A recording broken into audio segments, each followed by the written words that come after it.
We've all seen the movie The Gladiator, haven't we? I mean, it's a classic movie, right? The story about the powerful soldier who was betrayed and then became a slave and was forced to fight as a gladiator in the Roman games. It did teach us a little bit about what a gladiator was and how Roman society functioned, but that's pretty much where our knowledge about gladiators ends, at least for most of us. So let's change that.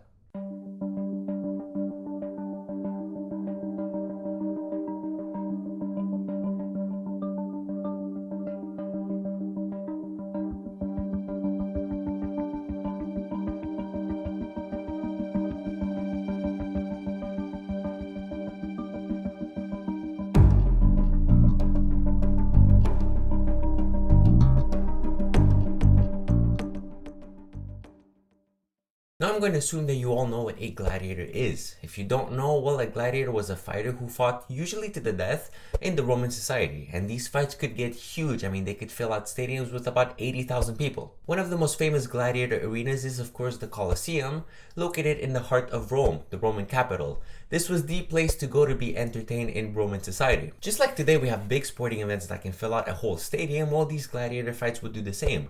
The only difference was that these gladiators would usually fight to the death, and I mean, I guess you could argue that that's what made it more entertaining, because you never really knew if your gladiator was going to live to see another day or if he might just die in front of your eyes. Gladiators were usually slaves, if not former slaves, who were forced to fight in the arena.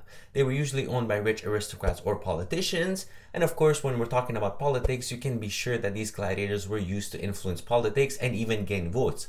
I mean, they were so popular, it was a perfect opportunity. These gladiators would fight other gladiators, usually to the death. It was literally kill or be killed.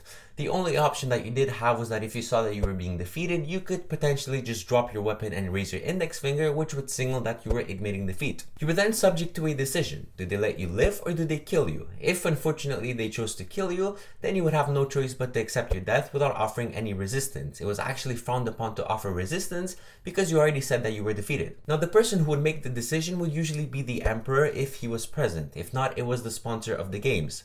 But keep in mind that this decision was often influenced by the crowds, who them too could vote on the matter. So if you were somebody in the crowd, you could potentially decide somebody's life. I mean, yeah, you only get one vote, but still, that vote could make a difference. To say that these games were huge is an understatement. I mean, not only did you have gladiator fights, you also had exotic animal hunting and even life prisoner executions.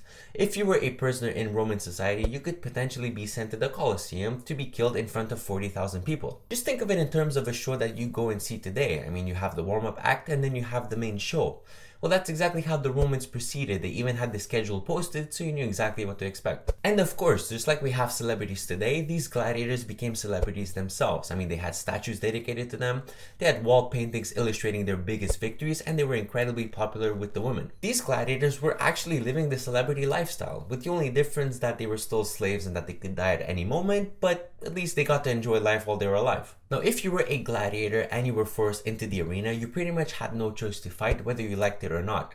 The truth was that somebody had paid for you to fight and represent them in battle, and it didn't really matter if you felt good or not about it. Plus, when you're in an arena with about 40,000 people screaming your name and a lion viciously charging at you, it's kind of hard not to fight. I mean, your life does depend on it. But to be fair, you do have an option. You could do like these two German guys who, instead of giving the Romans the fight that they wanted, they chose to strangle themselves behind the scenes. I mean, they were gonna die either way, so might as well just kill yourself now and not give the Romans the show that they wanted. So I guess there's at least that option if you want. Now that we know what a gladiator is and how the Roman games function, let's just go back a little and see how this all started. I mean, how did gladiators become so popular? Gladiators were started as a funerary ritual for the rich and powerful.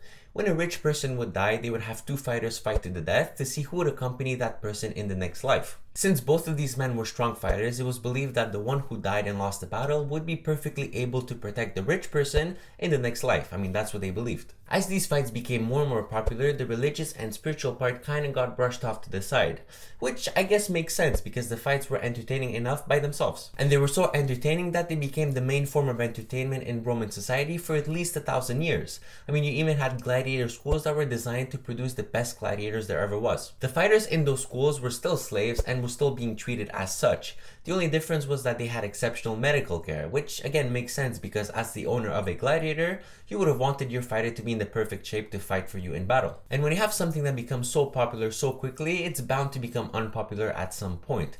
That's exactly what happened when the Romans turned Christian. When the Roman Emperor declared Christianity as the main religion of the Roman Empire, these games became less and less popular. People weren't so comfortable anymore with watching these gladiators fight to the death. I mean, that's not really what Christianity is all about. Christianity is more about love and acceptance, and because of that, well, these gladiator games quickly became unpopular and were eventually banned of the Roman Empire. And thus ended gladiators and the Roman games. I mean, this was a very unique part of history and a very important one. But now I have a question for you. Would you have wanted to live in Roman society? I mean, would you have gone to see a gladiator fight? Would you find that entertaining? Let me know, leave me a comment. And with that being said, thanks for watching. Alright, that was it for this week's episode of Vlogs of History. I really do hope that you've enjoyed it and that you've learned something new. If you did, please leave a like, share it to a friend, and subscribe to be notified when the next episode comes out. Remember that these episodes come out every single Monday, and if you missed the previous one, you can check it out on the screen. If not, there's a link in the description. As always, I'm your host, Darius Coslin. You can follow me on social media. I'm very active. It's been an absolute pleasure, and I will see you all next week.